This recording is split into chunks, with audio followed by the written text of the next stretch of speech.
मनसोक्त जगायला शिका. ज्या दिवशी तुमचा कार्यक्रम असेल ना, त्या दिवशी तुम्हीच इथे नसणार.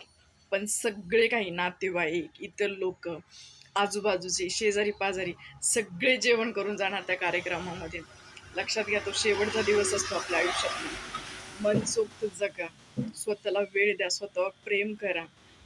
कोण काय म्हणतं, कोण नावं ठेवतो, कोण आपला विचार करतं, अपमान करतं, काही सगळ्या गोष्टी क्षणिक आहेत.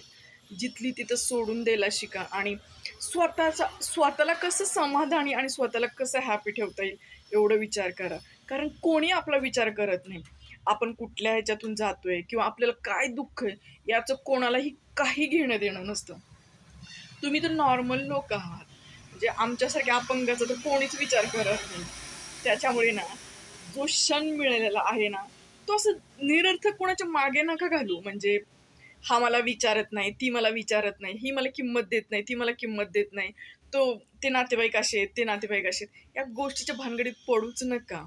सगळं म्हणजे सगळ्याच गोष्टी अवघड असतात, पण तरी त्यातली त्यात स्वतःला वेळ द्या, स्वतःबरोबर खुश राहा. ह्या जगामध्ये कोणी कोणाचं नाहीये. बस.